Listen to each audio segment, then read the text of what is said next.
모든 길은 로마로 통한다는 말이 있어요.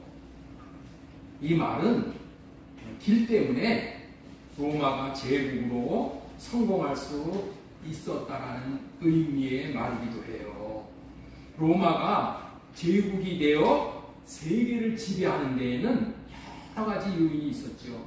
그 중에 하나는 길을 잘 닦아 놓았기 때문이라는 거예요. 그 당시 로마의 통치를 받던 나라들은 로마로 향하는 길들이 다 잘 풀려져 있었던 거예요. 때문에 로마는 효율적으로 식민지를 지배할 수가 있었어요. 그로 인해서 로마 제국은 1000년이 넘는 동안에 정확하게 말하면은 서로마 제국은 1000년이 넘는 그런 나라가 됐고, 동로마 제국은 약 2000년이 넘을 정도로 꽃을 피울 수 있게 되었어요. 성경에는 많은 말씀이 나와요. 그 내용들은 이해하기가 힘든 내용부터 쉽게 이해할 수 있는 내용까지, 또 복된 소식부터 심판에 이르기까지 많은 이야기가 나오고 있어요. 그런데 그 중심이며 핵심을 한마디로 표현하자면은 그것은 예수 그리스도가 복음이라는 거야. 이게 성경 전체에 대한 주제고 핵심이에요. 예수 그리스도가 복음이라는 거예요. 예수 그리스도가 새 언약을 이루시어 구원하시는 새 언약의 중보자라는 말을 하고 있는 거예요. 다시 말해서 성경의 모든 길은 새 언약을 향하여 가고 있다는 거야. 그리고 새 언약으로 관통하고 있다는 거예요. 주님이 새 언약으로 길을 잘 닦아 놓으셨기 때문에 우리가 쉽게 천국에 들어갈 수 있다는 거예요. 그렇기 때문에 이 새 언약을 알지 못하면은 절대로 성경을 이해할 수가 없다는 말이야. 성경이 왜 이해가 안 돼요? 새 언약을 모르기 때문에 이해가 안 돼요. 왜 성경이 어려워요? 새 언약을 모르기 때문에 성경이 어려워요. 성경의 모든 복은 새 언약이 이루어짐으로 인해서 받는 거예요. 새 언약으로 말미암을 때에 영원한 기업을 받게 되는 영원한 언약이 할례 언약이고 둘째 언약이고 새 언약인 거예요. 창세기 17장 7절 말씀 우리 한번 보도록 하겠습니다. 내가 내 언약을 나와 너 및 네 대대 후손 사이에 세워서 영원한 언약을 삼고, 이 할례 언약을 얘기하는 거죠. 너와 내 후손의 하나님이 되리라. 응? 영원한 언약을 삼고 하나님은 우리의 하나님이 되고 우리는 하나님의 백성이 되는, 이게 영원한 언약이라는 거예요. 내가 너와 네 후손에게 네가 거류하는 이 땅 곧 가나안 온 땅을 주어 영원한 기업이 되고, 영원한 기업을 가나안으로 주셨어. 영원한 기업을 우리에게 천국으로 주신다는 거예요. 뭘로 말미암아? 새 언약으로 말미암아.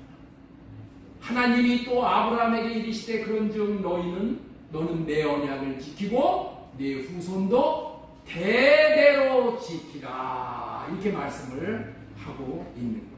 어떻게 지키라고요? 대대로 지키는 거야. 대대로. 그리고 창세기 17장 19절 말씀도 보겠습니다. 하나님이 이르시되 아니라 내 아내 사라가 내게 아들을 낳으리니 너는 그 이름을 이삭이라 하라. 내가 그와 내 언약을 세우리니 그 후에 후손에게 영원한 언약이 되리라. 아브라함의 후손 이삭에게 영원한 언약이 된다. 자자손손 영원한 언약. 여러분들, 우리가 이것을 잘 이해해야 되는 거예요. 이 언약에 따라서 예수님이 아브라함의 후손으로 오셨다는 거예요.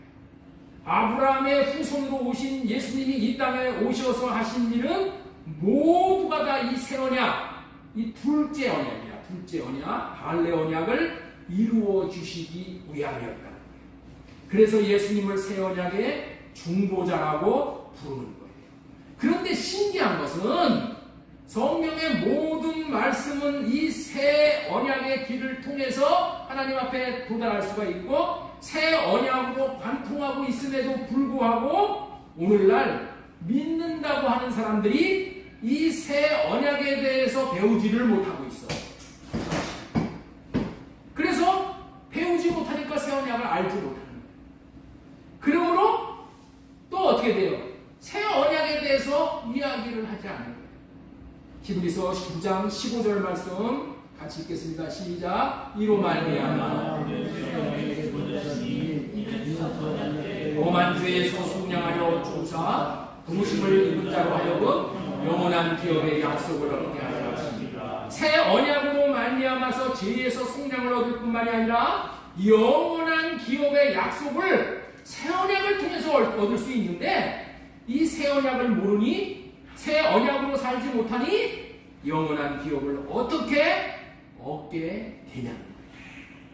그런데 새 언약에 대해서 이 가뭄에 콩나듯이 한 번씩 우리가 듣는 경우가 있어요. 새 언약에 대해서 성찬 예식할 때 이것은 내 피로 세우는 새 언약이에요. 여러분들 그것은 그 새 언약을 죄를 사해 주시는 것으로만 언약을 이해하는 거예요. 새 언약이 죄를 사해 주시는 언약인 것은 맞는 얘기야. 그러나 죄를 속량해 주시는 것은 죄에서 구원의 한 과정을 얘기해요. 한 과정, 부분. 새 언약의 궁극적인 목적이 무엇이냐?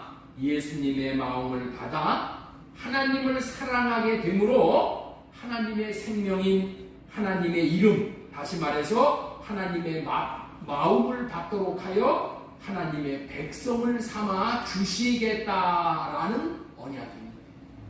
예수님이 새 언약의 중보자로 오시어 새 언약을 이루어 주시면은 우리 마음에 예수님의 마음이 들어오는 거야.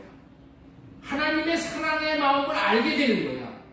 하나님을 사랑하게 되므로 두 번째 언약인 할례 언약이 이루어져서 하나님의 생명을 얻게 되므로 복음이 이루어집니다. 하나님의 생명을 받게 되는 것까지가 돼야지 복음이 완전히 이루어집니다. 복음이란 무엇인가? 새 언약의 중보자로 오셔서 두 번째 언약을 이루어 주시는 예수 그리스도가 복음인 거예요. 다시 말씀드립니다. 복음이 무엇이라고요? 새 언약의 중보자로 오셔서 두 번째 언약을 이루어 주시는 주 예수 그리스도가 복음이다. 새 언약이라면 무엇일까요? 새 언약. 새 언약에 대해서 뭐 수도 없이 들었죠? 이 새 언약이 뭐예요? 새 언약이 뭘까요? 네? 새 언약이 뭐예요? 새 언약은 한마디로 딱 표현을 하면은 예수님의 마음을 주시겠다는 언약이에요. 우리에게 예수님의 마음을 주시겠다는 언약이 새 언약이에요. 예수님의 마음을 주시겠다는 이 언약으로 이 예수님의 마음을 받아서 하나님을 사랑해서 생명을 얻도록 해 주시겠다는 언약이 새 언약이고 두 번째 언약으로 할례 언약이라는 거예요. 에스겔 11장 18절 말씀, 우리 19절 말씀 보도록 하겠습니다. 내가 그들에게 한 마음을 주고 그 속에 새 영을 주며 그 몸에서 돌 같은 마음을 제거하고 살처럼 부드러운 마음을 주며. 돌 같은 마음이 무슨 마음이에요? 망가지는 마음이지 뭐. 얄짤 없는 마음, 법으로 하자는 마음이죠. 그러나 부드러운 마음이 무슨 마음이에요? 예수님의 마음, 예수님의 마음. 하나님의 백성 될 수 있는 유일한 길은 새 언약이 이루어지지 않으면 불가하다는 것을 우리가 알아야 돼. 여기 나오잖아요. 내 율례를 따르며 내 규례를 지켜 행하게 하리니 그들은 내 백성이 되고 나는 그들의 하나님이 돼. 내가 하나님의 백성이 되는 유일한 길이 뭐예요? 이 새 언약이 이루어지는 거예요. 주님의 마음을 받. 자, 한번 보세요. 그들이 그리로 가서 그 가운데 모든 미운 물건과 모든 가증한 것을 제거하여 버릴지라. 이게 뭐예요? 죄 문제 먼저 해결해 주신다는 거예요. 지금 문제 해결해 주시고 그들에게 한 마음을 주는 거예요. 생명을 준다는 거예요. 예수님의 마음을 주고 예수님의 이름을 주고 이렇게 주신다는 거예요. 자, 그렇기 때문에 우리는 내가 누구인지를 알아야 돼. 내가 누구인지를 알아야 돼. 내가 누구일까요? 네? 우리 은정이 내가 누구일까? 어? 내가 누구일까? 내가 뭐하는 사람일까? 우리 은희 내가 뭐하는 사람이고 내가 누구일까? 이 나의 정체성을 분명히 알아야 돼. 내가 누군가? 고린도후서 3장 6절 말씀 보겠습니다. 그가 또한 우리를 새 언약의 일꾼 되기에 만족하게 하셨으니 나는 누구냐? 새 언약의 일꾼이야. 새 언약의 일꾼. 자, 여러분은 누구십니까? 그러면 나는 새 언약의 일꾼입니다. 이렇게 대답해 주세요. 자, 여러분들은 누구십니까? 새 언약의 일꾼. 새 언약의 일꾼이야. 근데 새 언약의 일꾼을 어떻게 만들어 주셨어? 율법 조문으로 만들어 주신 게 아니고 오직 영으로 하니. 영으로 해주신다. 영으로. 율법 조문은 죽이는 것이요 영은 살리는 것이니라. 지난주에는 히브리서 9장 15절로 새 언약으로 사는 삶에 대해서 이 교과서, 이 텍스트와 같은 말씀을 전해드렸는데 이 말씀을 늘 붙들고 다니면서 예수 그리스도께서 주시는 마음을 계명으로 알고 계명을 지키기 위해 주님의 마음을 나타내며 살아가야 할 것을 전해드렸어요. 이렇게 사는 것만이 이게 복된 삶이야. 자, 우리 잠시 한번 우리 기억해 본다면 요한일서 3장 한번 보도록 하겠습니다. 요한일서 3장. 그의 계명은 이것이니 곧이라고 했죠? 그의 계명은 이것이니 곧이야가 계명이라고 그랬죠? 예. 새 언약 시대의 계명이 세 가지로 나타나. 세 가지 띄워주세요. 자, 첫 번째가 뭐냐? 예수 그리스도의 이름을 믿는 거예요. 예수 그리스도의 이름을 믿는 것이 뭐라고 그랬죠? 예수 그리스도가 우리 마음 안에 계시게 하는 거라고 했죠. 그렇죠? 이게 계명이야, 계명. 새 언약 시대의 계명은 예수 그리스도가 우리 마음에 계시게 하는 게 1번이야. 네? 내가 무슨 십계명을 지키고 이런 거 둘째 문제야. 그런 거는. 네? 첫 번째는 뭐예요? 그런 건 지킬 수 없는 거야. 예수 없이는 그런 거 지킬 수가 없어. 그렇기 때문에 제일 으뜸되는 계명인 거야. 예수 그리스도의 이름을 내 마음에 모시는 거야. 내 마음에 있게 하는 거야. 그 다음에 두 번째는 뭐냐? 새 언약을 믿어야 돼. 새 언약을 믿는 마음 안에 계신 새 언약을 믿으면 예수님이 우리 마음에 계시게 되는 거예요. 그렇죠? 새 언약을 믿을 때 예수님이 우리 마음에 계시게 돼. 우리 마음에 계신 예수님이 마음 안에서 주시는 마음을 받는 것이 뭐라고요? 이게 계명이야. 이거를 음성을 듣는다고 말씀을 하시는데 이것이 뭐라고요? 영의 세계에는 음성을 듣는 것을 마음을 받는다. 마음을 주신다. 그렇게 얘기하는 거예요. 그래서 두 번째 계명이 새 언약을 믿는 마음 안에 계신 예수님이 마음 안에서 주시는 샛별과 같이 떠오르는 마음을 받는 거야. 그 다음에 세 번째 계명은 뭐냐? 마음 안에 계신 주님께 사랑의 마음을 구하는 거야. 사랑의 마음. 주님, 나는 저 영혼을 사랑할 수가 없어요. 저 영혼만 쳐다보면 나한테는 이상하게 막 울분이 오라고 그냥 막 우라가 치고 그래요. 주님, 이 마음 나에게 올라오는 이 마음 알레시켜 주시고 주님의 마음을 주세요. 주님의 마음을 구하여 그 받은 마음을 나타내는 거야. 그러면서 사랑하면서 사는 삶이 이것이 새 언약 시대의 계명 세 가지야. 세 가지. 우리는 이 계명을 잘 알아야 돼. 그리고 실천해야 되는 거예요. 그러면 사람이 되어지고 하나님이 영광을 보여주시고 생명이 자라남으로 장성한 사람이 되어 하나님의 백성다운 하나님의 자녀다운 예수님의 신부다운 자들이 되어지는 거예요. 이런 말씀을 지난주에 전해드렸죠. 이렇게 마음 안에 계신 주님이 주신 마음, 우리 안에 그리스도로 계신 주님이 주신 마음을 받고 사는 삶을 사는 훈련을 해야 돼. 훈련. 우리의 육신은 훈련하지 않으면 움직이지를 않아. 훈련을 해야 돼, 훈련. 그래서 훈련받으면서 하는 삶이 경건의 훈련.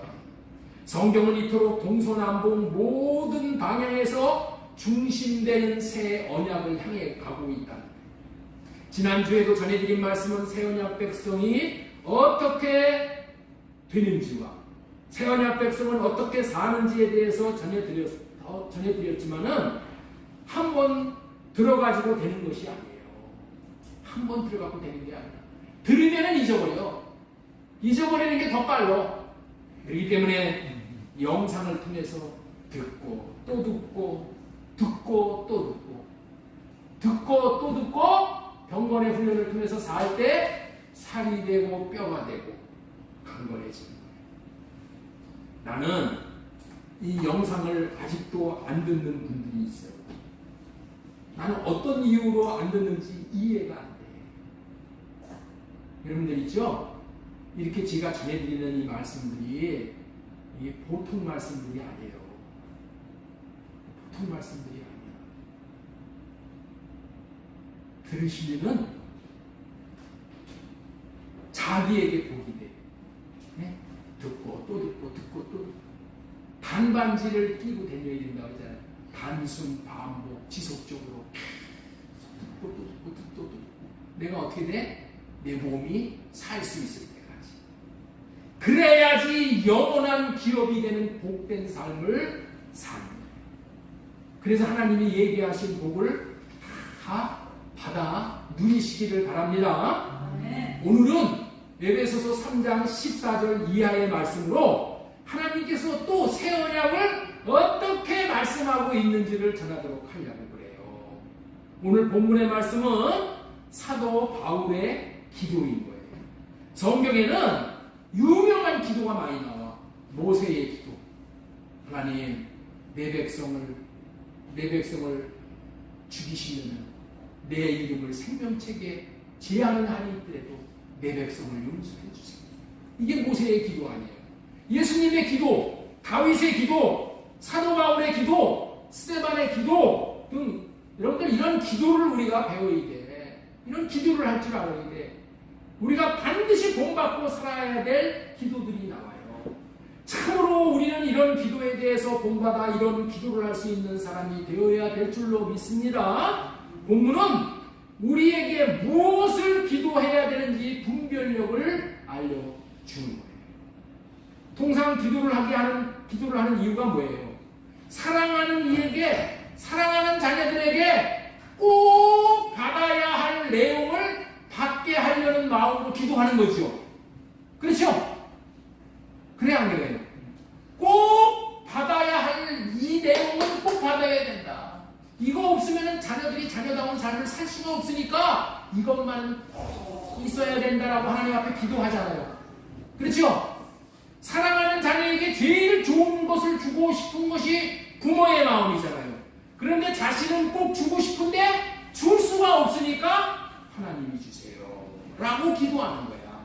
그렇기 때문에 사실은 자녀를 사랑한다면 기도하게 되어 있는 거예요. 그런 의미에서 자녀를 위해서 기도하지 않는다면 자녀를 사랑하지 않는다고 해도 과언이 아닌 거예요.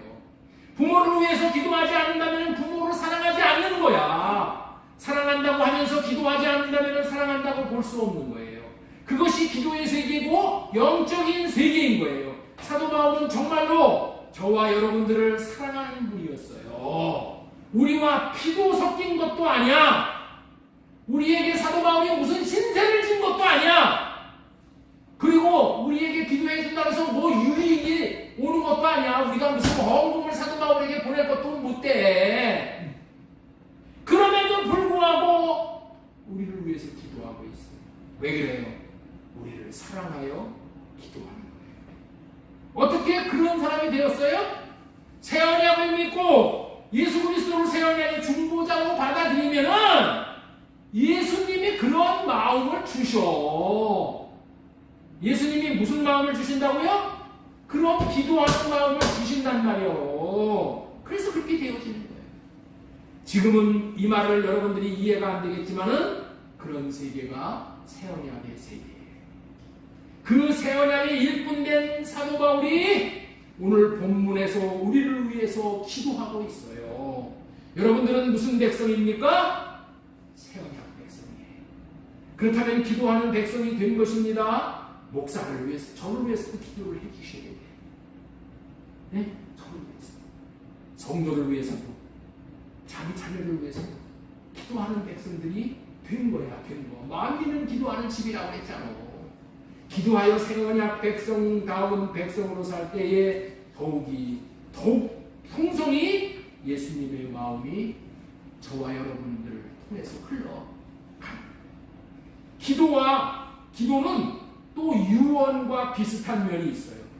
기도와 유언은 비슷한 면이 있죠. 유언도 사랑하는 자에게 무엇을 주고 싶은 마음의 표현이잖아요. 그래서 기도나 유언이나 꼭 받아야 할 것을 사랑하는 이에게 받게 해주고 싶다는 면에서 같은 맥락인 거예요. 사도 바울은 영적인 깊은 세계를 경험한 사람이요. 그런 사람이 기도를 하는 거야. 영적인 세계를 아는 사람은 기도하는 거예요. 영적인 세계를 알지 못하니까 기도를 못하는 거예요. 예? 영적인 세계를 알면 알수록 기도의 깊은 경지에 들어가게 되는 거예요. 기도의 깊은 세계를 알면은 기도하지 않을 수가 없는 사람이 되는 거예요. 결론적으로 오늘 사도 바울이 하는 기도는 사랑하는 이들에게 하나님이 꼭 주시기를 바라는 것을 이루어 주십시오 라는 의미와 앞으로 오는 세대에 믿는 저와 여러분에게 유언적으로 받기를 바라는 마음이 담겨져 있는 최고의 기도가 오늘 이 기도예요. 오늘 이 본문의 기도가 너무나도 중요하기 때문에 저 밑에 우리가 기도식을 썼을 때 그 기도식 뒤에다가 이 전체를 붙여놓고 매일 이걸 보게 했어. 여기다도 그런데 다 언제 띄워버렸어. 이 기도를 통해서 하나님께서 우리를 향한 마음을 우리 모두가 다 알았으면 좋겠어. 우리가 하나님의 마음을 알아야 돼. 하나님의 마음을.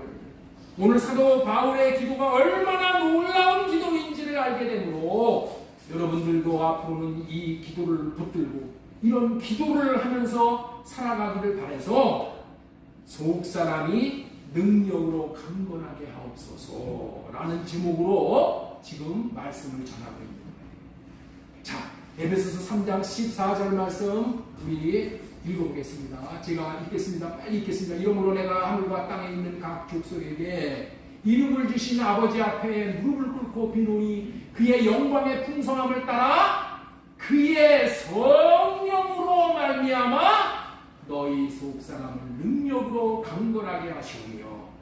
이 기도가 너무도 중요한 기도이고 중요한 주제가 되기에 오늘은 이 기도를 설교 제목으로 삼아 속사람을 능력으로 강건하게 하옵소서라는 제목의 말씀으로 대응하게 되어져서 제 마음이 너무너무 기쁜 거예요. 첫 번째 대지로 전해드리는 말씀은 성령으로 말미암아 속사람을 능력으로 강건하게 해주십시오. 이것이 첫 대지로 전해드리고 싶은 말씀이에요. 이 기도가 사도 바울이 우리에게 해주는 몇 번째 기도라고요? 첫 번째. 성령으로 말미암아 속사람을 능력으로 강건하게 해주십시오. 사람은 겉사람이 있고 속사람이 있잖아요. 겉사람은 육신의 생명으로 사는 사람이고 속사람은 영혼의 생명으로 사는 사람이에요. 그래서 예수님이 이렇게 귀한 말씀을 한 거예요. 마태복음 4장 4절 말씀 보겠습니다. 예수님께서 대답하여 이르시되 기록되었을 때 사람이 떡으로만 살 것이 아니요 하나님의 입으로부터 나오는 모든 말씀으로 살 것입니다. 육신의 생명은 떡만 먹어도 살 수 있는 생명이야. 그러나 영혼의 생명인 속사람의 생명은 하나님의 입으로부터 나오는 모든 말씀을 양식으로 취해야지 살 수 있는 거예요. 하나님의 입에서 나오는 말씀이라는 것은 하나님의 마음에서 나오는 하나님의 마음이다. 이 하나님의 마음이 속사람의 양식이 된다. 하나님의 마음이 우리 속사람의 양식이야, 양식. 그렇기 때문에 속사람은 반드시 이 하나님의 생명인 하나님의 마음을 받아 먹어야 살 수 있다는 거예요.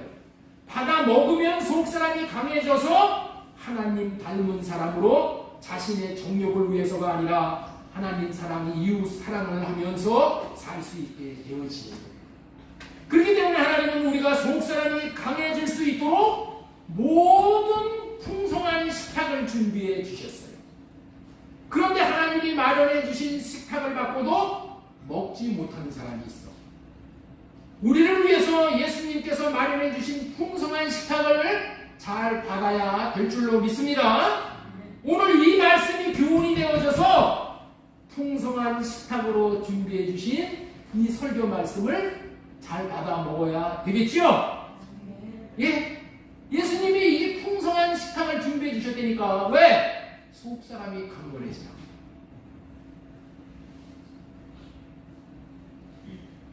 그리고 잘 받아 먹었으면은 잘 싸야 하는 거예요. 싸지 못하면 문제가 되죠. 뭐 싼데 포장 싼다는 얘기가 아니라, 예? 뒤로 싼다는 얘기예요.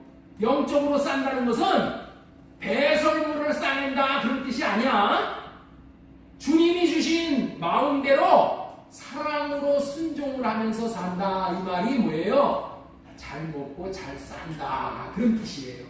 그런데 싸지 못하면 큰 문제가 생기잖아요. 싸지 못하면 안에서 썩잖아요.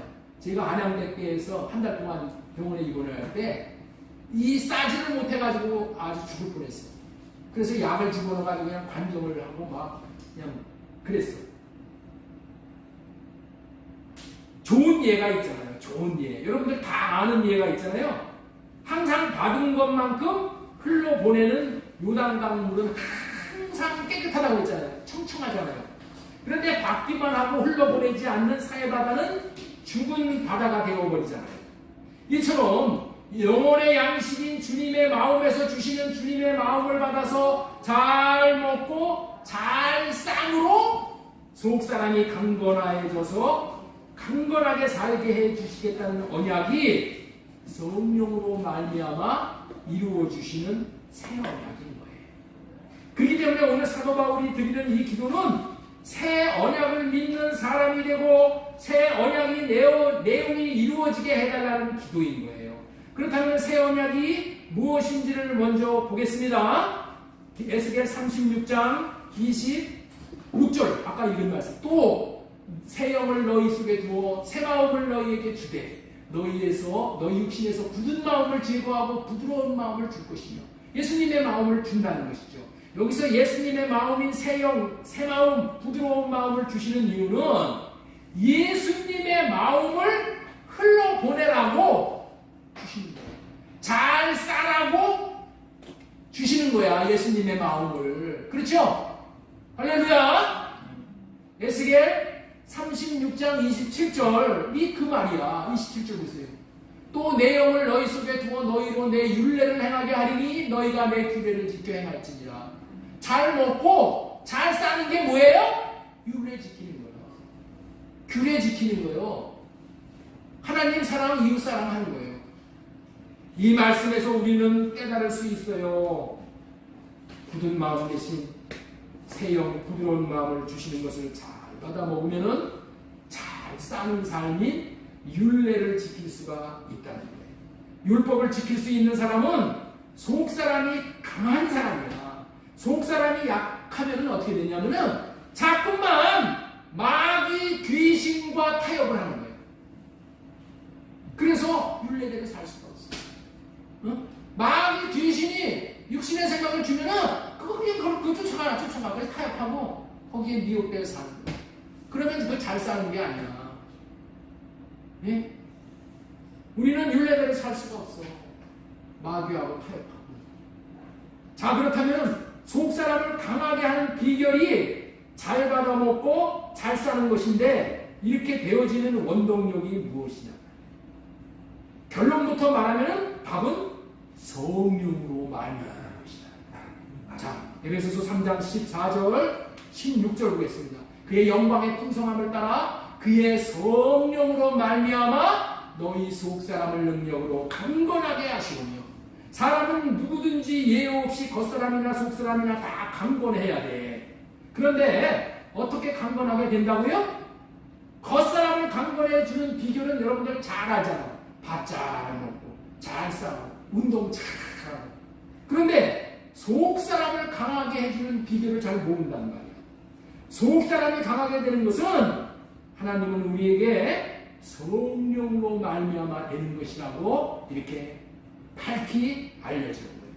속 사람을 강하게 해주시는 분은 성령님 외에는 없어. 그렇다면 속 사람을 성령님이 강하게 해주시는 방법이 뭐예요? 하나님의 말씀인 영의 음식을 잘 받아 먹게 하는 거야. 말씀 잘 받아 먹어야지 속 사람이 강해지는 거 밖에 없어. 겉사람 육신의 생명이 건강하지 못해서 음식도 먹기 싫어하고 기력도 없어져 비실비실하면 정말 안타까운 일이잖아요. 뭐니 해도 육신의 생명이 건강하려면 잘 먹어야 돼. 잘 싸야 돼. 그러면 다른 것은 부족하더라도 건강하게 살 수 있잖아요. 그런데 문제는 먹고 싶어도 먹을 수가 없다는 거예요. 그럴 때 중요한 것이 입맛이야, 입맛. 그렇죠? 먹고 싶지가 않을 때 입맛이 도르면 어떻게 돼요? 맛있게 먹잖아요. 입맛이 있으면 잘 먹을 수가 있는 것이고 아울러 잘 쌀 수가 있는 거예요. 마찬가지로 속 사람도 건강하게 해야 되는 거야. 속 사람도 건강하려면 어떻게 돼요? 속 사람의 양식을 잘 먹고 잘 배출해야 되는데 그러기 위해서는 입맛이 좋아야 된다는 거야. 속 사람도 입맛이 있어요. 예? 입맛이 있도록 해주시어 잘 먹고 잘 살 수 있게 해주시는 분이 누구시라? 성령님이시라. 성령의 도움을 받으면은 말씀을 꿀같이 맛있게 먹고 잘 소화시킬 수 있게 되는 거예요. 제가 밥을 먹는 것을 보면은 사람들이 그래요. 제가 밥을 먹으면 있죠. 같이 식사하는 사람들이 밥을 맛있게 먹는다고 해요. 네. 저는 그냥 음식을 먹으면 되게 맛있어. 그래서 저는 가리는 음식이 없어. 무슨 음식을 먹어도 맛있어. 무슨 음식을 먹어도. 그래서 옆에서 같이 먹는 사람들이 저하고 같이 먹으면 입맛이 도는데 입맛이 들어서 먹고 싶은 생각이 드는데요. 여러분들 우리의 입맛을 영적인 입맛을 영의 입맛을 돌게 해주시는 분이 누구라고요? 성령님이에요. 성령님이에요. 우리 한번 따라서 하겠습니다. 우리의 영적인 입맛을 돌게 해주시는 분이 성령님이십니다. 하나님이 성령으로 말미암아 입맛을 돋구어 주시면은 성경 읽는 것이 너무나도 꿀맛 같은 거야. 기도 드리는 맛이 예배 드리는 맛이 생수를 마시는 것 같이 시원하고 즐거운 거야. 찬송가 364장에 보면은 내 기도하는 그 시간 그때가 가장 즐겁다 이런 찬양이 있어요. 왜 그래요? 성령의 사람이 돼서 그래. 성령이 맛을 돋구어주는 거야. 입맛을 돋구어주는 기도 맛을 돋구어주는 거야. 여러분들 꼭 알아야 할 것은 하나님은 영광스러운 것으로 풍성하게 우리에게 공급해 주시는 분이에요. 그러나 성령님이 역사해 주시지 않으면 영광스러운 것으로 풍성하게 먹여주는 것이 오히려 맥혀. 설사를 해. 여러분들 엑기스가 있는 그 음식일수록 설사가 많잖아요. 여러분들 제가 여기서 설교하는 설교들이 엄청나게 엑기스가 있는 설교야. 그렇죠? 그냥 은혜스럽게 뭐 한 10분, 20분 하고 끝내버리면 여러분들 좋지요? 네. 그런 설교를 들으면 절대 졸지 않아. 네? 다 좋아해. 그런데 이렇게 듣기 힘든 그냥 딱딱한 음식을 1시간 넘게 설교를 하니까 여러분들 죽을 맛이죠? 그렇죠? 죽을 맛이더라도 제가 하는 이유는 여러분들 들어두게 돼. 들어두고 나중에 성령이 역사해달라고 기도하면 생각나게 해가지고 그것이 여러분들에게 보약 먹는 게 되는 거예요. 어렸을 때 보약을 먹어야지 그 인생이 나중 늙어 죽을 때까지도 그게 약효가 있잖아요.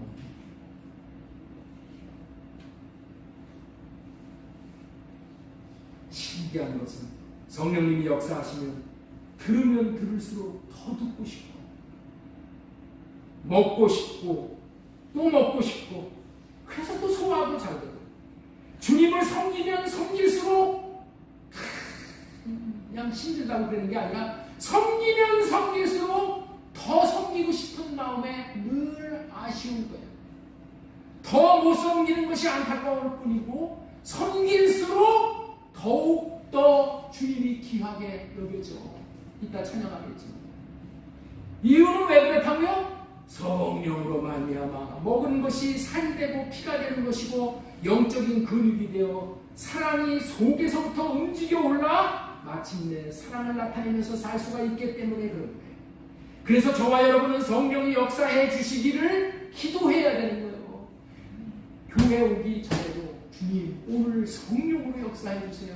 성령으로 호흡하게 해주세요. 성령으로 육신의 생각, 졸고 싶은 생각, 피곤한 생각 이런 것을 싹 물러갈 수 있도록 역사해 주세요. 성령을 구하셔야 돼요. 그러면은 이 설교 맛이 꿀맛이야, 꿀맛. 살이 되고 피가 되고 영적인 근육이 되는 거예요. 성령은 각 사람에게 합당하게 역사하시어 복이 되게 하시는 분이에요. 그뿐만 아니라 잘 깨달아지게 하시는 분이야. 골로새서 1장 6절 말씀, 이 복음이 이미 너희에게 이름에 너희가 듣고 참으로 하나님의 은혜를 깨달은 날부터 너희 중에 서로와 같이 온 천하에서도 열매를 맺어 자라는구나. 여러분들 이 거듭나는 것은 뭐냐? 이 말씀이 깨달아질 때예요. 깨달아질 때 열매가 돼요. 열매가 되는 것은 속 사람이 강건하게 된 자가 받는 복이에요. 열매는 강건함의 표시입니다. 새 언약을 믿으면 반드시 약속하신 성령이 부어지는 인생이 되어지기에 모든 것이 좋아지고 열매로 맺어진다는 것을 믿으시기 바랍니다. 여러분들도 모두 성령으로 말미암아 속사람이 강건해져서 열매로 맺어지는 역사가 나타날 수 있기를 소망드리고 축원합니다. 지금까지 전해드린 말씀은 성령으로 말미암아 속사람을 능력으로 강건하게 하시옵소서 이 말씀을 전해드렸고, 두 번째 대지로 전해드리고 싶은 말씀이며 또 우리가 기도해야 될 내용이 뭐냐? 두 번째, 믿음으로 말미암아 그리스도가 우리 마음에 계시게 해 주십시오. 그리스도가 우리 마음에 뭐하게 해달라고요? 계시게 해주십시오. 신앙생활의 첫 출발은 믿음이야. 믿음이라고 해도 과언이 아닌 거예요. 특별히 우리는 예수 그리스도에 대한 믿음과 예수 그리스도께서 우리에게 하신 일, 앞으로 하실 일에 대한 믿음이 있어야 하는 것인데, 그 믿음을 갖게 하는 요인이 무엇인지를 분명히 분별해주는 내용이 믿음이 무엇인지를 정확히 깨달아 알아야 하는 거예요. 자, 에베소 3장 17절 상반절, 믿음으로 말미암아 그리스도께서 너희 마음에 계시게 하시오. 믿음은 예수 그리스도가 우리 마음에 계시게 하는 거라고 했죠? 제 얘기가 아니라 에베소서 3장 17절 말씀이야. 믿음으로 말미암아 그리스도께서 너희 마음에 계시게 하시오. 예수 그리스도가 내 마음에 계시게 하는 것이 믿음이야. 예수 믿는 믿음이라는 것은 예수 그리스도가 내 마음에 계시게 하는, 계시게 하는. 믿을 때에 머리로 믿는 게 아니라 육신의 생각에 계시게 하는 것이 아니고 마음에 계시도록 믿어야 하는 거예요. 이렇게 되기 위해서 자꾸만 머리로 생각해. 예수 그리스도가 뭐해고 이런 역사적인 사실 이런 것들을 따지고 봤을 때, 예수 그리스도는 반드시 살아계시고 나의 구원자예요. 이렇게 머리로 굴려가지고 자기에게 이성적으로 이해가 된다고 해서 그걸 믿는 거, 그런 것이 아니고 성령으로 말미암아 내 마음에 계시게 해야지 그 믿음이 살아있는 믿음이 된다. 제가 질문하면 여러분들은 마음에 계시게 해야 합니다라고 답해 주세요. 예? 네. 우리는 예수님을 어디에 계시게 해야 합니까? 마음에 계시게 해야 한다. 우리는 예수님을 어디에 계시게 해야 합니까? 마음에 계시게 해야 한다. 우리 마음 안에 계신 예수님, 마음 안에, 더 정확히 말하면은 우리의 그릇의 영, 그릇의 영이 네샤마라고 그랬죠? 네샤마의 영 안에, 속사람의 영 안에 예수 그리스도가 계시게 해요. 왜 이토록 예수 그리스도가 우리 마음에 계시는 것이 중요한가요? 예? 왜 예수 그리스도가 우리 마음에 계시는 것이 왜 이렇게 중요하단 말이에요? 첫 번째는 예수 그리스도가 우리 마음에 계시어야지만은 우리의 속사람의 생명, 영혼의 생명이 거듭나는 거예요. 예? 예수 그리스도가 마음에 계셔야지 우리 속사람이 거듭난다니까. 두 번째는 뭐야? 우리의 속사람인 영혼의 생명은 마음 안에 계신 주님의 마음을 양식으로 먹고 산다니까. 네? 우리 속사람은 마음 안에 계신 예수님이 주시는 음성을 양식으로 먹고 사는 거예요. 그 마음을 양식으로 먹고 사는 생명이야. 주님이 우리 마음에 안 계신다면은 우리는 속사람이 양식을 먹을 길이 없어서 영혼의 흉년을 만나는 거야. 그래서 기갈을 만나게 되는 거예요.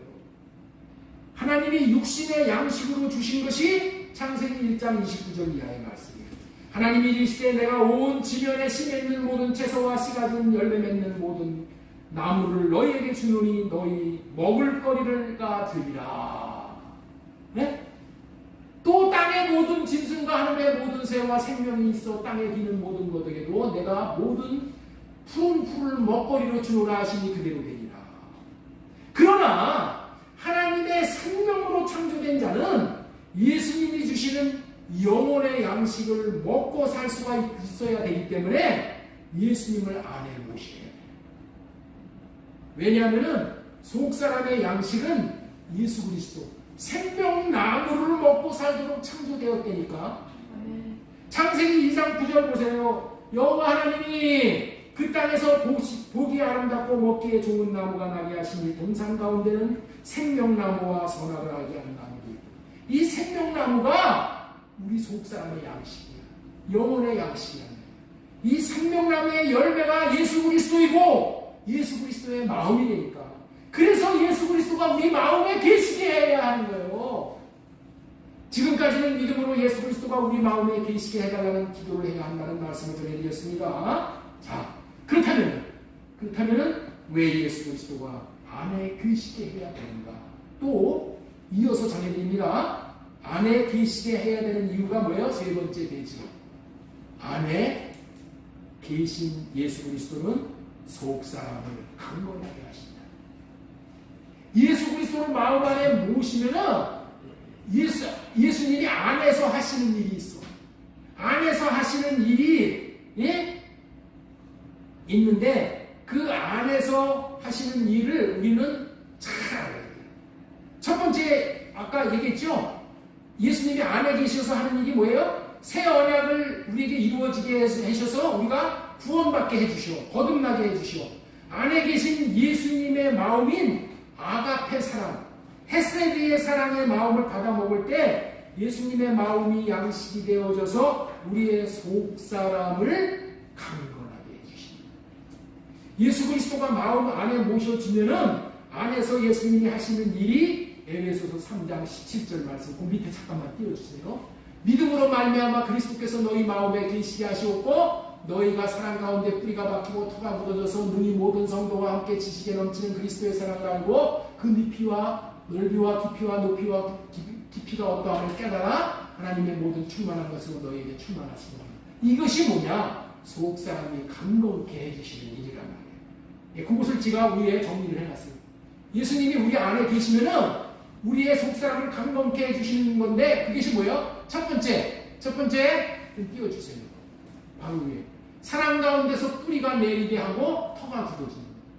뿌리가 내려지면은 우리가 속사람이 강건케 되는 거예요. 어떠한 환란의 바람이 불러와도 뽑히지 않아요. 그리스도의 사랑을 알게 되면은 그리스도를 떠날 수가 없어. 하나님의 어떠함을 알게 되는 거예요. 그 넓이와 길이와 높이와 깊이를 깨달아요. 야, 하나님이 이런 분이신 거나 알면은 여러분들 절대로 하나님을 배반할 수가 없어요. 하나님의 모든 충만한 것으로 충만하게 되어지면은 이것이 속사람이 강건하게 되는 비결입니다. 그래서 속사람을 강건하게 해주시기 위해서 예수 그리스도가 우리 마음에 계시게 합니다. 속사람이 강건해져야 된다니까. 오늘 설교 제목이 뭐예요? 속사람을 강건하게 해주세요. 그렇죠? 이게 설교 제목이야. 우리가 속사람이 강건해지지 않으면 우리는 다 헛개비가 되거든요. 바람 한 번 불면 훅 날아가고요. 교회에 시험거리 한 번 찾아 들어오죠? 다 날아가고요. 다 날아가고요.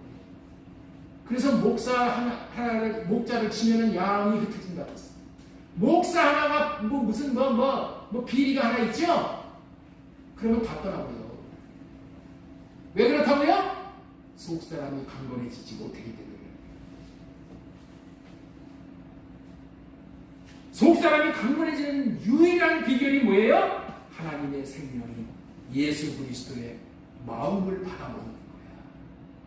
그렇다면 예수님의 마음을 어떻게 받아먹게 된다고요? 마음 안에 계신 예수 그리스도를 모실 때에 받아먹게 돼요. 예수님이 마음 안에 계시면은 속사람이 강건케 되는 양식을 자꾸만 이렇게 네 가지의 양식을 주신대요. 다시 말해서 마음 안에 계신 주님의 마음을 받는 거, 음성을 들을 때인데 그 음성을 듣는다는 것이 마음을 받는 거예요. 그것이 속사람, 다시 말해서 영혼의 생명을 살리는 양식이 되어 자신도 살리고 가정도 살리고 교회도 살리고 직장도 살리고 나라도 살리는 역사가 있습니다. 여러분들 요한복음 5장 24절에서는 주님의 음성, 마음을 받고 사는 것이 어떠한 결과에 이르게 하는지 더 놀라운 말씀을 우리에게 계시해 주고 있는 거예요. 자, 요한복음 5장 25절 말씀 우리 한번 읽겠습니다. 자, 시작.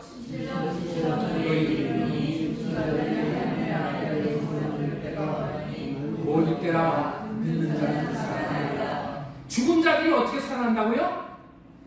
하나님의 아버지의 음성을 들을 때. 죽은 자들은 별수를 다 써도 살아날 수가 없어. 그런데 곧 이때라, 곧 이때라 듣는 자는 살아나리라. 이 말씀을 믿음으로 받으시기 바랍니다. 이것이 새 언약 백성에게 예비하신 은혜예요. 제가 어렸을 때 동네 어른들이 하신 말씀이 기억이 나요. 우리 자매들이 여기 있어서 내가 뭐라고 솔직히 아주 정당하게 얘기를 못하지만은 죽은 자식 뭐뭐 만진다고 살아나느냐? 이런 소리를 많이 들었어요.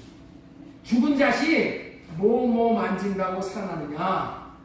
말뜻이 모르시는 분들은 집에 가서 엄마 아빠에게 물어보세요. 제가 강단에서 그 말씀드리기가 좀 곤란한 말이에요. 예? 죽은 자식 뭐뭐 만진다고 살아나느냐? 무슨 말이에요? 인간은 생명을 살리는 데 대해서는 전혀 무능하다는 거예요. 인간들이 육신의 생명도 못 살리는데 1000만 배나 귀한 영혼의 생명을 어떻게 살릴 수가 있어요? 예수 그리스도가 안에 계시게 해서 주님이 들려주시는 음성을 다시 말해서 마음을 받고 살 때 살아나는 거예요. 그리고 속사람이 강해지는 거예요. 요한복음 5장 26절. 아버지께서 자기 속에 생명이 있음 같이 아들에게 생명을 주어 그 속에 있게 하셨고, 자 28절. 이를 놀랍게 여기지 말라. 무덤 속에 있는 자가 다 그의 음성을 들을 때가 오나니. 그런데 무덤 속에 있는 자들이 누구예요? 죽은 자들. 여러분들 죽었어요? 살았어요? 다 살아있잖아요. 근데 무덤 속에 있는 자들이 음성을 들을 때가 온대잖아요. 여러분들 성경은 다 나에게 하는 말이야. 여러분들 지금 무덤 속에 없잖아. 근데 뭐 무덤 속에 있다는 이 얘기가 여기 나오잖아. 그러면 무덤이 뭐야? 우리 육신의 생명이 무덤이야. 이게 우리가 흙몸이야, 흙몸. 흙몸이 입고 사는 거죠? 이 무덤이야. 무덤 속에 영이 지금 죽어 있어. 예수 그리스도가 안에 계시게 해서 예수님이 주시는 음성을 들으면은 내 안에서 영원히 살아. 할렐루야. 할렐루야. 물론 종말론적으로도 이 말씀을 우리가 적용을 할 수 있는 말씀이지만은 우리가 죽을 때, 종말의 때, 그때까지 기다릴 말씀이 아니라 이 말씀이 지금 나에게 now and here, 지금 나에게 주시는 말씀으로 들어요. 속사람은 주님의 음성, 주님의 마음을 양식으로 먹고 사는 생명이에요. 그래서 음성을 듣는 자는 살아난다고, 자라난다고 말씀하는 거예요. 그리고 속사람이 강해진 자는 어떤 결과가 나타난다는 거예요. 자, 요한복음 5장 29절 말씀 보겠습니다. 선한 일을 행한 자는 생명의 부활로, 악한 일을 행한 자는 심판의 부활로 나오리라. 선한 일이 무엇이에요? 속사람이 강해진 사람이 주님이 주시는 마음을 받아 마음을 나타내고 사는 자가 선한 일이다.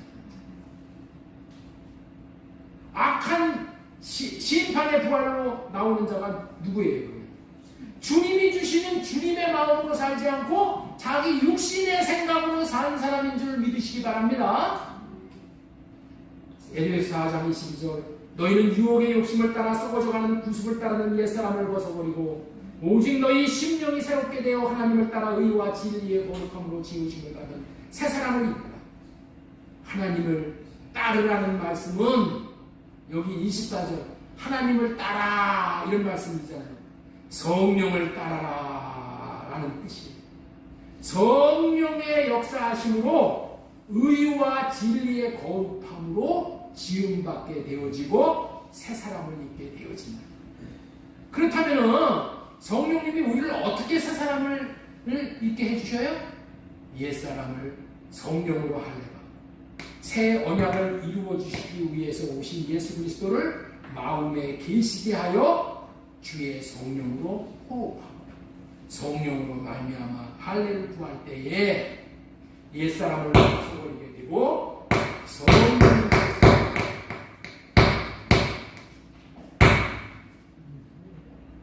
놀라지 마세요. 가끔가다 이런 일이 있습니다. 성령님께서 예수님의 마음을 주시어서 심령이 새롭게 되어져서 새 사람을 입게 되는 거예요. 그런데 이와 같은 과정은 한순간에 이루어지는 게 아니야. 육신의 몸을 입고 있는 자들은 일평생에 걸쳐서 이루어 나가야 될 과업이야. 일평생 우리가 이거 하는 거예요. 예? 일평생. 그런데 일평생 해야 되는데 어려움이 오면 어떻게 돼요? 조금 하다가 어려움이 오면 인내하지 못하고 기다리지 못하게 되므로 포기해. 그럼 물거품이 되고 이 경건의 훈련을 계속해야 돼. 계속해야 돼. 여러분도 운동하러 다니는 사람들 있죠? 눈이 오나 비가 오나 운동회를 다녀. 응? 전천후 경건의 훈련이 그런 거예요. 응?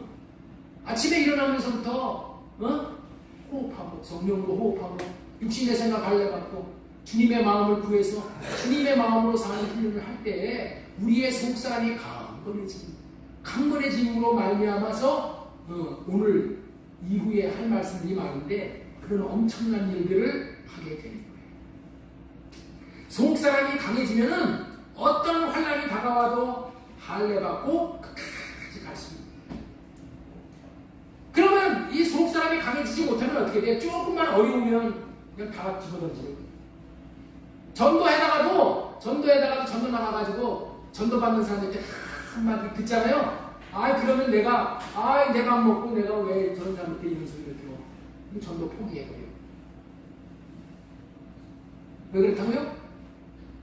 속사람이 약하기 때문에. 속사람이 강해지면 어떤 환난이 다가와도 할례받고 끝까지 갈 수 있는 거예요. 우리는 이미 십자가에서 이루어 놓으신 일로 말미암아 새 사람을 입었어. 그러나 새 사람다운 삶을 살기 위해서는 날마다 할례 언약을 적용해야 됩니다. 할례라는 것이 뭐라고 했어요? 할례란 십자가에서 올려주세요. 예수님이 이루신 것을 내게 이루어달라고 믿음으로 구하는 것이 할례라고 했죠. 예수님이 이미 다 이루어 놓으셨어. 그 이루어 놓으신 것이 나에게 이루어지게 해주세요 라고 구하는 거예요. 그래서 할례 받고 주님의 마음을 구하여 주님의 마음으로 살 때 속사람이 강건해지고 또 강건해져서 마침내 하나님이 인정하시는 새 사람을 입을 수 있게 되냐.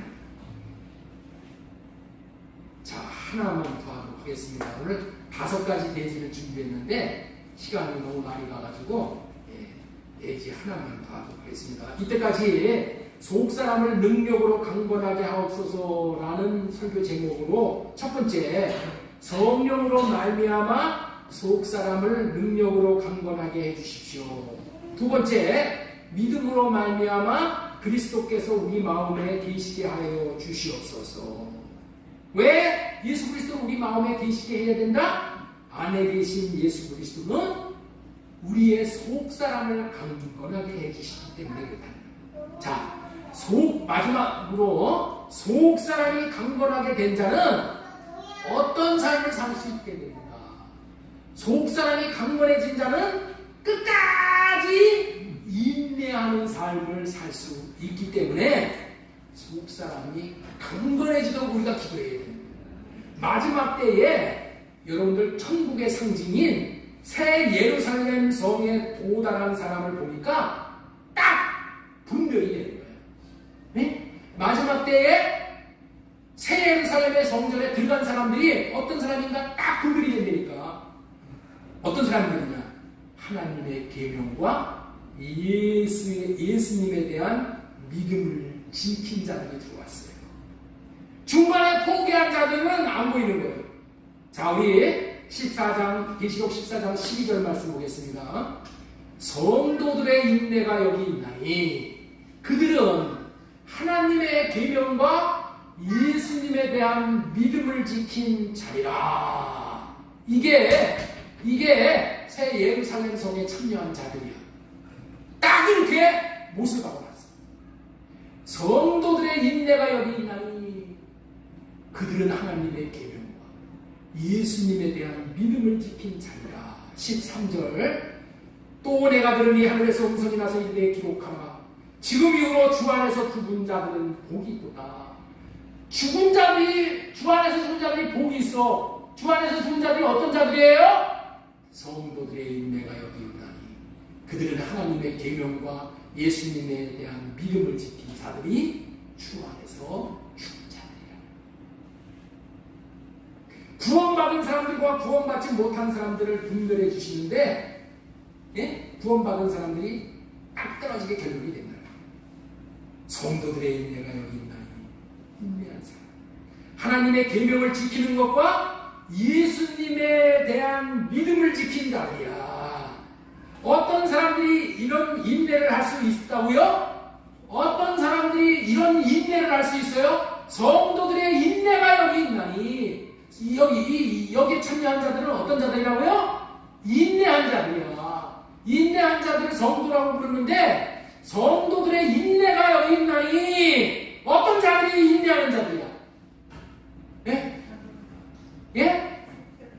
오케이. 우리 집사님이 오케이 말이에요.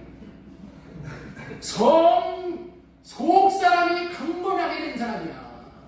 속사람이 강건하게 된 사람들만이 인내를 하는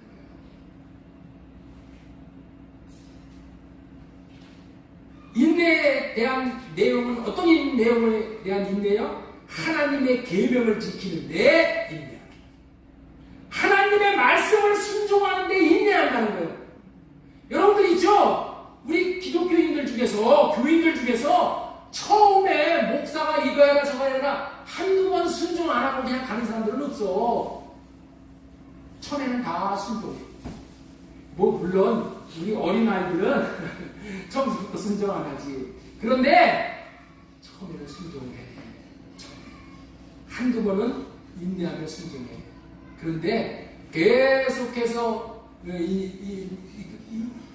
일을 시키죠. 목사가 이렇게 해라, 성경 공부해라, 기도에 참석해라, 예배 참석해라, 뭐해라. 하죠? 끝까지 인내해야 되는 거예요. 끝까지 인내하는 것은 육신의 생명으로는 불가능한 거예요. 너나 할 것 없이 못해. 끝까지는 저도 못하고 여러분들은 못하고 어떤 장사도 못해. 그래서 속사람으로 사는 훈련을 받아야 돼요. 주님이 마음 안에서 주시는 마음으로 사는 훈련인 이 경건의 훈련을 하면서 속사람이 강건해진 사람, 속사람이 예수 그리스도의 장성한 분량에 자라나야지 인내할 수 있다는 것을 여러분들은 명심해야 돼요. 이 속사람이 강건해진 사람만이 정금과 같이 나오도록 연단을 받을 때 포기하지 않고 끝까지 인내할 수 있어요. 여러분, 제가 평생 교회 안에서 살다가 보니까 보이는 게 있어. 보이는 게. 뭐가 보이냐면요, 성가대로, 찬양대로, 교사로 1년, 2년, 5년 이렇게 하는 사람들은 많아. 그런데 끝까지 하는 사람이 없어. 손꼽아. 끝까지 하는 사람이 없어. 제가 청년부 때 성가대 이제 연초에 임명을 받았잖아요. 그러면 우리 교회에서 120-30명씩 임명을 받아. 연말에 가면은 70명, 80명 나와. 교사들도 마찬가지야. 교사들도. 임명을 하면은 중간에 터져요. 그리고 다 뭐예요? 다 자기 하고 싶은 일. 다 자기 하고 싶은 일. 그런 것을 보고 패밀리 타임을 끊어야 된다는 오늘 대지의 설교를 준비했는데 그거를 오늘 말씀을 못 드릴 거예요. 못 드려요. 여러분들은 알아야 되는 것은 하나님의 직분을 맡는 것보다도 더 귀한 것은 없는 거예요. 여러분들 있죠? 천국에 가면은 다 다른 것은 다 똑같아. 먹는 거, 입는 거, 마시는 거 다 똑같아. 천국에 가면 다 생명나무의 열매 다 먹어요. 딱 다른 게 뭐냐? 천국에 가면 직분이 다른 거야. 직분만 달라. 직분만 다르다니까. 여러분들, 하나님 나라에서, 교회에서 이 직분을 맡는다는 것이, 하나님이 이 직분을 맡겨주신다는 것이 얼마나 소중한 것인 것을 깨달아야 돼요. 이 직분을 맡겨주시면은 평생을 인내하며 충성하는 자가 이게 복이 되는 거예요. 여러분들, 나에게 왜 직분을 맡겨주십니까? 충성되기 여겨서 직분을 맡겨주셨대. 네, 우리 주님이. 그런데 사실 저와 여러분이 충성됩니까? 그런데 하나님은 충성되게 여기셔서 직분을 맡겨주신대. 충성스럽지 않잖아요. 하나님은 충성스러운 사람이 되게 하기 위해서 직분을 맡겨주십니다. 직분이 사람을 만든다는 말이 교회에서 많이 회자가 돼요. 이 말을 참 유념해서 들어야 되는 거예요.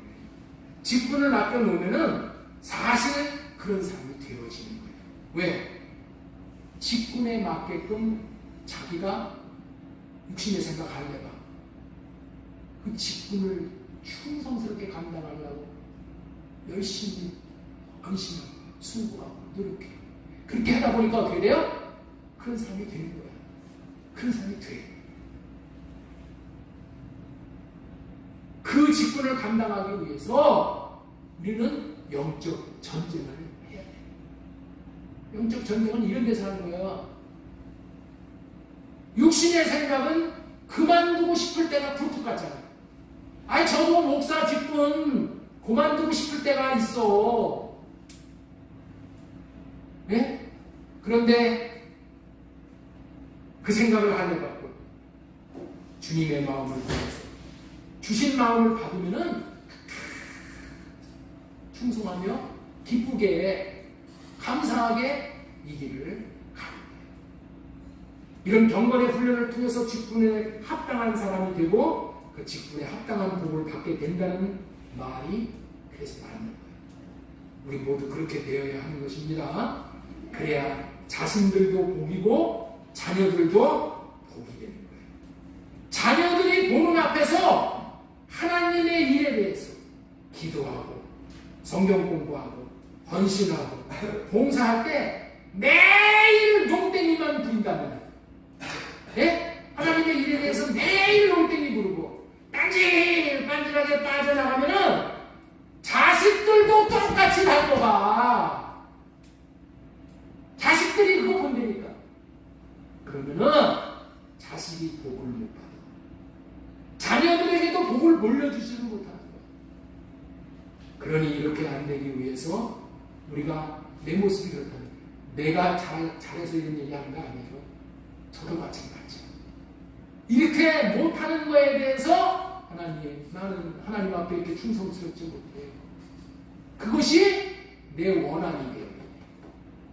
원한을 품고 기도해야 돼요. 하나님, 내가 하나님 앞에 이렇게 충성스럽고 이렇게 맨날 멍땡이만 부리고 이렇게 딴질딴질만 하는 이 원한을 하나님 풀어주세요. 기도해서 성령으로 말미암아 인내하지 못하는 이 가문의 저주를 끊어버려야 돼요. 끊어버려야 돼요. 교회 일은 누가 억지로 시키는 게 아니에요. 직분만 맡겨주고 끝이야. 교회 일은 여러분들 있죠? 일이 없기도 하고 많기도 해요. 응? 일이 많게 보이는 사람은 끊임없어 교회에 나가서 할 일이. 그런데 교회 나와도 뭐 할 일이 없어 보이는 사람이 있어. 응? 교회 일은 그런 거예요. 속 사람이 강건해진 사람에게는 교회 일이 엄청나게 많이 보여가지고 매일 교회에 와서 충성. 제가 옛날에 제가 다니는 교회 지준옥 집사님 얘기를 여러분들에게 했어요. 우루과이로 우리 지정성 선교사가 와서 설교도 했어요. 그 아버지가 그 우루과이로 농업 이민을 갔는데 하여튼 밥만 먹으면은 교회 가가지고 거기 나무로 교회를 지어 해방지를 내리면서 교회 여기 망설여진데 저기 비세는데 하루 종일 교회 와서 한다. 다른 사람 눈에는 안 보여. 그런데 그 사람의 눈에는 그렇게 보여요.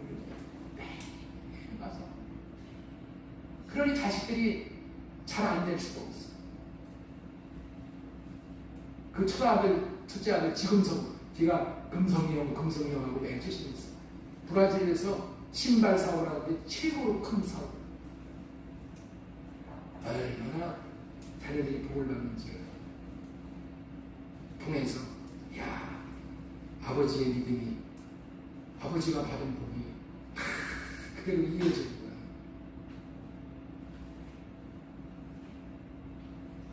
교회에 대해서 우리가 분별을 할 줄 알아야 돼. 하나님께서 우리에게 직분을 맡겨주시면, 이야, 소중히 여기고, 그 직분 맡은 것에 대해서 힘들다고 벗어던지지 말고, 끝까지 인내해서 복을 받게 돼. 찬송가에 보면은, 주의 일 나에게 맡기소서, 이런 찬송이 있어요. 응? 그 찬송이 너무 길어가지고, 그 찬송을 우리가 못 부르는데, 제가 젊었을 때 그 찬송을 우리 교회에서 엄청나게 많이 불렀어요. 주의 일을 내게 맡기소서. 주의 일을 나에게 맡겨주세요. 내가 쭉 홍성대의 주님의 일을 감당하겠습니다. 나에게 주님의 일을 맡겨주세요. 나에게 주님의 일. 여러분들 그런 분들이 우리 교회에 일어나야 될 점은 있어요. 목사님, 나도 교사를 일 좀 맡겨주세요. 나도 찬양대 일 좀 맡겨주세요. 나도 이 일 좀 맡겨주세요. 이 일 좀 맡겨주세요. 직분이 얼마나 소중한 것을 아는 사람들은 여러분들이 나라에서 나 총리짜리 하나 주세요. 나 장관짜리 하나 주세요. 다 하려고 한다고 주어요? 직분 안 줘. 그런데 하나님의 나라 일은 하나님 나 직분 주세요. 그러면 하나님은 직분 주시고. 예? 하나님은 직분 주신다니까. 그래서 내가 할 일이 있는 사람이 되어버려. 교회 와서 실업자가 되지 않고 직분 참 감당해서 좀 하늘에 기업이 있게 되는 놀라운 역사가 우리에게 다 있으면 좋겠어요. 그리고 믿음에 대한 인내를 할 수 있는 그런 사람이어야 돼. 믿음에 대한 인내. 예수님에 대한 믿음은 항상 사랑으로 역사해 주신다는 믿음이야. 내가 어려움이 닥치더라도 하나님은 모든 일을 다 나에게 사랑으로 이런 일을 주시는 거야. 응? 내가 환난의 바람이 불어와도 하나님이 사랑을 하시기 때문에 나에게 이런 일을 허락하셨어. 그런 믿음을 가져야 돼. 그게 우리의 자세야. 응? 항상 하나님은 나를 사랑으로 대해주신다는 믿음.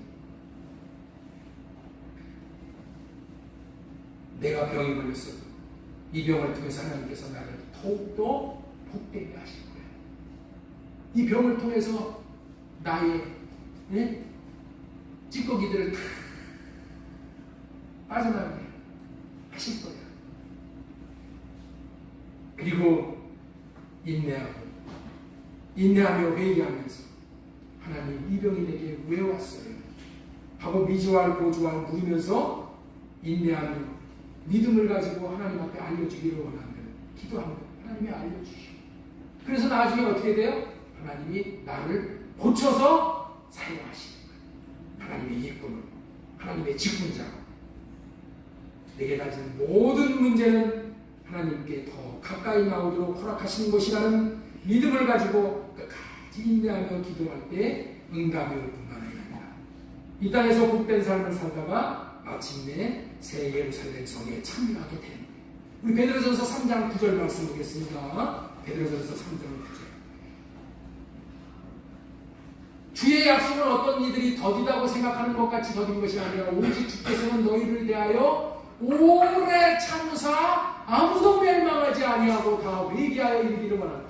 우리 주님이 뭐 하시는 분이라고요? 오래 참으시는 분이야.